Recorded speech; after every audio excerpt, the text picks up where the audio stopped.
Përshëndetje, jam Zana. Tariffs will disrupt. China has reiterated. China says there are no ongoing. Në fillim të prillit, lufta tarifore midis Kinës dhe SBA-s u bërshkallëzua vrushën. Më në fund, Shtetet Bashkuara njoftuan më 11 prill rritjen e tarifave ndaj Kinës me 145%. Ndërkohë, 12 orë më vonë, Kina njoftoi se do të vendoste tarifa për importet amerikane në masën 125%. Në ditët në vijim, Washingtoni që deklaroi se shumë vende po kërkonin komunikim, ankohej se akoma nuk e priti me sukses telefonatën nga Pekini. Përse Shtetet e Bashkuara nuk pritën me sukses telefonatën nga Pekini për të diskutuar mbi tarifat? Kush janë bazat në të cilat mbështet Kina për të përballuar presionet nga superfuqia botërore? A mbështet populli kinez kundër masat e qeverisë në këtë luftë të patym? Le të zblojmë së bashku. Po përse Kina zgjodhi të mos negocionte menjëherë si vendet të tjera? Së pari, kjo nuk është hera e parë që Kina dhe Shtetet Bashkuara zhvillojnë një luftë tarifore. Nga viti 2018 deri në vitin 2019, të tyja vendet zhvilluan disa raunde konsultimesh të nivelit të lartë, ku palla kineze tregoi sinqeritet dhe gatshmëri.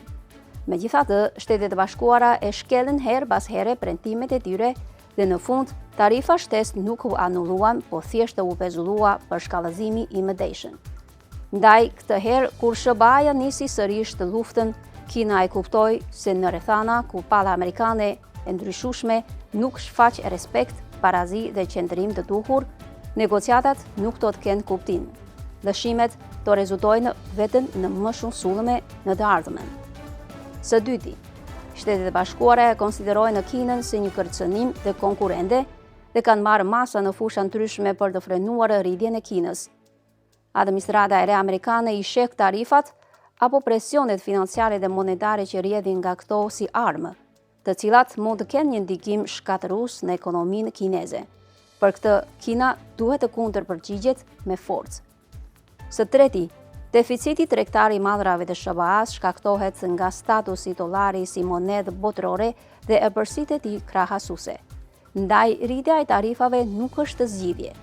Përkundrazi, ato do të arrisin mëdej inflacioni brendshëm në Shtetet e Bashkuara dhe do të shkaktojnë humbje në mirëqenien sociale dhe do të dobësojnë mëdej statusin e dollarit dhe të SBA-s, sepse masat të tilla të njëanshme janë kundër ligjeve themelore të ekonomisë dhe rregullave të tregtisë ndërkombëtare. Por nga vjen mbështetjet e Kinës për të përballuar presionet ekstreme nga superfuqia botërore, së pari, për 15 vite radhazi, Kina ka ruajtur pozicionin e saj si vendi më i madh prodhues në botë. Themellet e saj të zhvillimit ekonomik janë të forta. Në të njëjtën kohë, Kina ka një popullsi prej më shumë se 1.4 miliard banorësh. Një treg kaq të madh do ta mbështesë zhvillimin qëndrueshëm të ekonomisë së Kinës. Së dyti, tregjet e eksporteve të Kinës janë diversifikuar. Në vitin 2018, eksportet e Kinës ndaj Shteteve të Bashkuara përbënin 19.2% të eksporteve të saj totale. Kjo shifër ra në 14.7% të vitin e kaluar. Së treti, modeli zhvillimi ekonomik i Kinës, dikur i mbështetur tek investimet dhe eksportet, kanë përjetuar një ndryshim themelor. Rrjedhimisht, po me reformën një strukture re e nxitur nga kërkesa e brendshme dhe inovacioni. Së katërti, Kina ka epërsi sistematike. Kur përballet me sfidat më dha të jashtme, autoritetet e Kinës janë të përgatitur të mobilizojnë në mënyrë efikase burimet të ndryshme, si edhe të nxjerrin një kam të gjerë mjedesh të politikës fiskale dhe asaj monetare për t'i përgjigjur këtyre sfidave.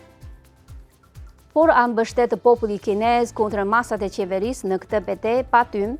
Ju ftoj të ndiqni komentet e lëna të përdoruesve kinez të rrjeteve sociale poshtë lajmi mbi dekretën e qeverisë për të ngritur tarifat ndaj mallrave amerikane deri në 125%. 将原产于美国的所有进口商品的加征关税税率由84%提高至125%。 Ndaj, vullneti i Kinës është i palëkundur. Për sa kohë që SBA-ja nuk heq dorë nga kërcënimet dhe shantajet, Kina do të luftojë deri në fund.